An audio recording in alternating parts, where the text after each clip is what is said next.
दोस्तों पिछली वीडियो में हमने मिस्टर सिंह की स्टोरी के थ्रू जाना एसआईपी करने का एक अनोखा और एकदम सेफ तरीका, जिसमें कि आप अपनी कैपिटल पे जीरो रिस्क ले रहे थे। अगर आपने अभी तक भी उस वीडियो को नहीं देखा है तो आपको ऊपर आई बटन पे उसका लिंक मिल जाएगा, पहले उसे एक बार देखो देन वापिस इस वीडियो पर आओ, बिकॉज ये वीडियो उसी वीडियो का सेकंड पार्ट होने वाला है। इस वीडियो में आज हम अगेन मिस्टर सिंह की ही स्टोरी को आगे कंटिन्यू करेंगे और एसआईपी के थ्रू करोड़ों कमाना सीखेंगे और साथ ही सैलरी से कैसे हम फाइनेंशियल फ्रीडम को अचीव कर सकते हैं ये भी जानेंगे।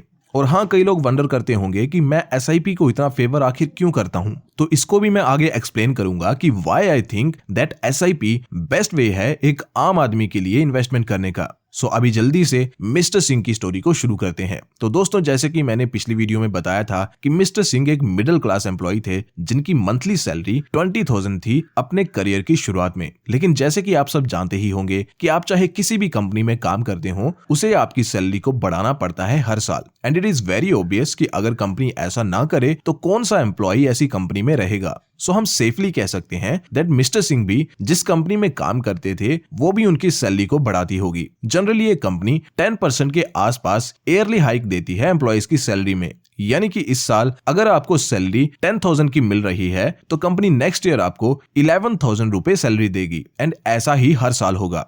मिस्टर सिंह के केस में ये सैलरी 20,000 की थी तो उन्हें फर्स्ट ईयर जो हाइक मिला था उनकी सैलरी पर वो था 20,000 का 10% यानी कि 2,000 रुपए, और ऐसे ही उनकी सैलरी हर साल कुछ हजार रुपए से बढ़ती जा रही थी। तो अब ऐसे में एक आम आदमी तो यही सोच के खुश होता कि वाह यार, अब तो मेरे पास एक्स्ट्रा पैसे आ रहे हैं, क्यों ना मैं ईएमआई पे लेटेस्ट आईफोन खरीद लूं, फिर मैं अपने दोस्तों में अपना स्वैग दिखाऊंगा। लेकिन मिस्टर सिंह ने ऐसा बिल्कुल नहीं किया, क्योंकि मिस्टर सिंह एक स्मार्ट इंसान थे। वो अच्छे से जानते थे कि एक नए आईफोन की कीमत कुछ सालों में आधे से भी कम रह जाएगी, इसलिए ये कोई एसेट नहीं है बल्कि एक लायबिलिटी है जिसमें कि अपनी मेहनत से अर्न करे पैसे डालना एक फुलिश डिसीजन होगा at this point of time.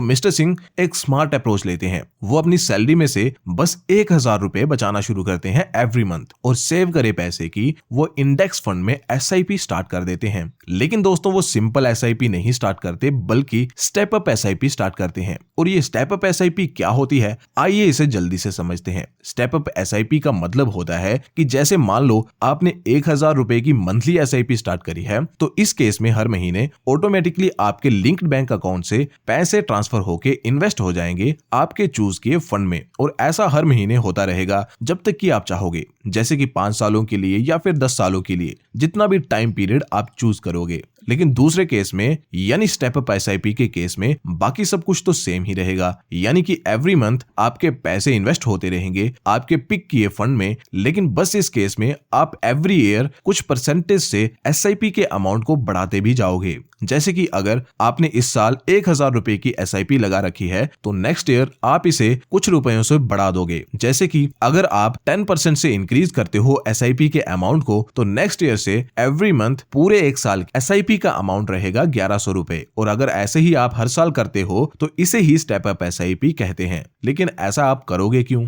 तो दोस्तों, आप ऐसा कर सकते हो 2 रीजंस की वजह से। नंबर 1 कि आप जैसे जैसे अपनी इन्वेस्टमेंट को लेके कॉन्फिडेंट होते जा रहे हो वैसे वैसे आप अपनी एसआईपी को इंक्रीज करते जा रहे हो, या फिर नंबर 2 कि कॉन्फिडेंस का आप में कोई इशू नहीं है, आप ऑलरेडी एसआईपी इन्वेस्टमेंट को लेकर के कॉन्फिडेंट हो, लेकिन आप ऐसा कर रहे हो बिकॉज हर साल आपकी सैलरी बढ़ती है, तो इसलिए आप भी सैलरी के बढ़ते अमाउंट के हिसाब से अपनी एसआईपी के अमाउंट को भी बढ़ाते हो। मिस्टर सिंह भी सेकंड सिनेरियो में फॉल करते हैं। वो कॉन्फिडेंट है एसआईपी को लेके और इसलिए जैसे ही उनकी सैलरी हाइक होती है तो वो अपनी एसआईपी को इंक्रीज कर देते हैं। उनकी सैलरी 10% से इंक्रीज होती है हर साल और वो अपनी एसआईपी के अमाउंट को भी हर साल 10% से बढ़ा देते हैं। तो उन्होंने 20 साल की उम्र में 1,000 की मंथली एसआईपी से स्टार्ट किया था और हर साल वो इसे 10% से बढ़ाते गए, और ऐसा उन्होंने लगातार 35 साल तक किया, क्योंकि उसके बाद 55 साल की एज में आकर के उन्होंने अपनी जॉब से रिटायरमेंट ले ली थी।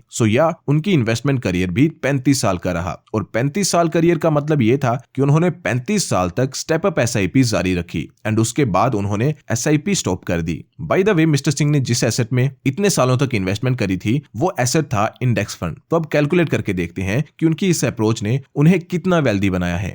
तो अगर हिस्टोरिकल डाटा को उठा करके देखें तो यू विल फाइंड कि निफ्टी 50 इंडेक्स ने पिछले 20 सालों में अप्रोक्सीमेटली 15% के कंपाउंडेड एनुअल रिटर्न्स दिए हैं। तो it will be safe to say कि निफ्टी इंडेक्स फंड से लॉन्ग टर्म में 12 to 15% के बीच के रिटर्न्स लिए जा सकते हैं। सो मिस्टर सिंह को भी इन 35 सालों में 12% के रिटर्न्स मिले थे अपनी SIP इन्वेस्टमेंट पे। सो अब हमारे पास कंप्लीट डेटा है, तो अब हम क्विकली मिस्टर सिंह की इन्वेस्टमेंट को कैलकुलेट करते हैं एंड देखते हैं that how rich is mister Singh. तो 1000 रुपए की SIP से शुरुआत मिस्टर सिंह ने करी थी। तो यहाँ फर्स्ट बॉक्स में यानी मंथली इन्वेस्टमेंट अमाउंट वाले बॉक्स में हम 1000 रुपए ऐड करेंगे एंड देन सेकंड बॉक्स यानी ग्रोथ इन इन्वेस्टमेंट अमाउंट में हम ऐड करेंगे 10% और थर्ड बॉक्स में ऐड करेंगे एक्सपेक्टेड रिटर्न्स यानी कि जितने रिटर्न्स हमें मिले हैं या फिर मिल सकते हैं, यानी कि इस केस में हम ऐड करेंगे 12% को जो कि मिस्टर सिंह को निफ्टी इंडेक्स फंड से मिले हैं। देन लास्टली हम टेन्योर ऐड करेंगे यानी कि जितने सालों के लिए हमने SIP कंटिन्यू करी उतने ईयर्स इसमें ऐड करेंगे, यानी कि इस केस में 35 ईयर्स। सो अब जैसे ही मैं कैलकुलेट माई रिटर्न्स पे क्लिक करूंगा तो आप देखोगे कि कंपाउंडिंग में कितनी पावर होती है। सी मिस्टर सिंह की 1000 रुपए की छोटी सी शुरुआत से आज उनके पास 1 करोड़ और 65 लाख रुपए हैं। दोस्तों ये है कंपाउंडिंग की असली पावर। लेकिन कीप इन माइंड कि कंपाउंडिंग सही से वर्क लॉन्ग टर्म में ही करती है। टाइम कंपाउंडिंग में कितना मैटर करता है आप इसी बात से अंदाजा लगा सकते हो कि अगर मिस्टर सिंह सिर्फ 5 साल पहले ही रुक जाते यानी 30 साल तक ही अपनी इन्वेस्टमेंट को कंटिन्यू करते तो उनके पास 1 करोड़ और 65 लाख नहीं बल्कि सिर्फ 83 लाख रुपए होते। लेकिन अगर इसके ऑपोजिट यानी 5 साल और वो स्कीम को कंटिन्यू करते यानी कि 40 साल तक कंटिन्यू करते तो उनके पास 3 करोड़ और 18 लाख रुपए होते। सो आप क्लियरली देख सकते हो कि टेन्योर को कम या ज्यादा करने से कितना ड्रेस्टिक डिफरेंस आता है ओवरऑल रिटर्न्स में। और सेकेंडली आप ये भी देख सकते हो कि 1 करोड़ 65 लाख रुपए तक पहुंचने में मिस्टर सिंह को 35 साल लगे, लेकिन 3 करोड़ और 18 लाख सिर्फ 5 साल में ही वो पहुंच गए। यानी कि अब सिर्फ 5 साल में मिस्टर सिंह की इन्वेस्टमेंट ने 1 करोड़ 53 लाख रुपए कमा लिए। सो ये बात आपको दिमाग में रख के चलना पड़ेगा कि कंपाउंडिंग का रियल मैजिक लॉन्ग टर्म में ही देखने को मिलता है।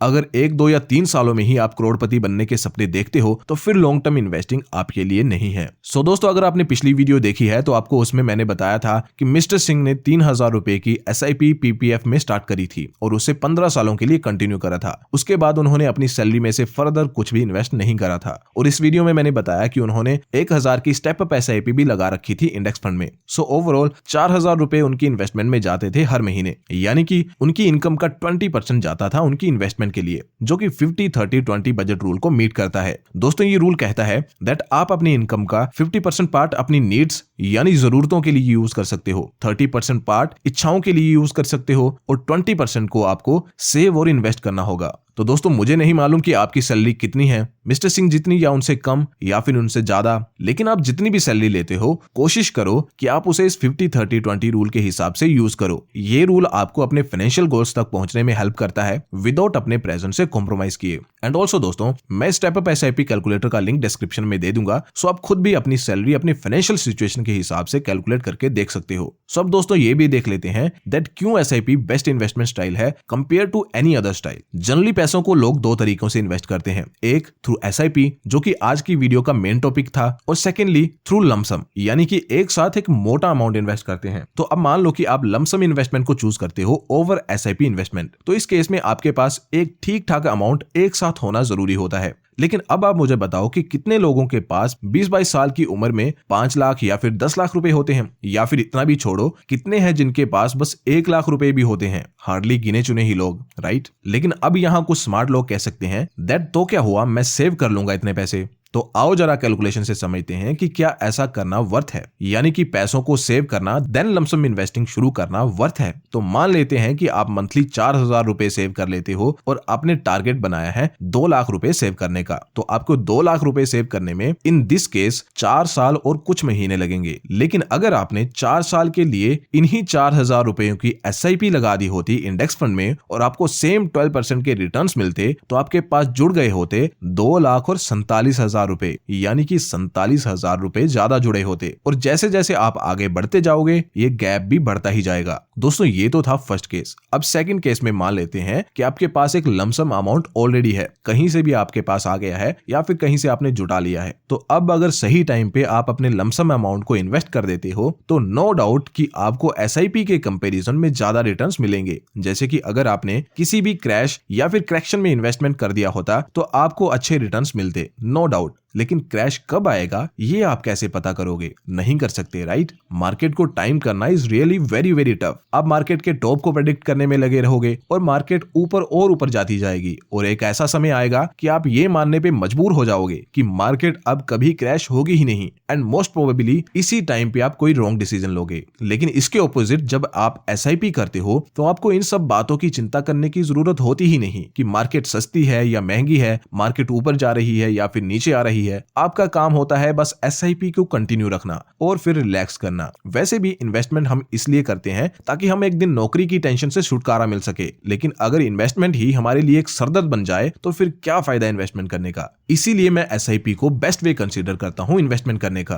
तो दोस्तों आई होप मैं एसआईपी इन्वेस्टमेंट के बारे में सिंपल और इजी तरीके से समझा पाया हूं इस वीडियो में। आई नो कि जितना भी मैं बताऊं कुछ ना कुछ तो छूट ही जाता है, तो अगर कुछ इंपॉर्टेंट मुझसे रह गया हो जो आप जानना चाहते हो तो मुझे कमेंट करके जरूर बताओ ताकि मैं किसी अपकमिंग वीडियो में उसे इंक्लूड कर पाऊं। एंड दोस्तों अगर आपको हमारी वीडियो पसंद आई है तो वीडियो को जरूर से लाइक करें और साथ ही हमारे चैनल के साथ जुड़ने के लिए और चैनल पर डलने वाली वीडियोस के रेगुलर अपडेट्स पाने के लिए चैनल को सब्सक्राइब भी कर दो।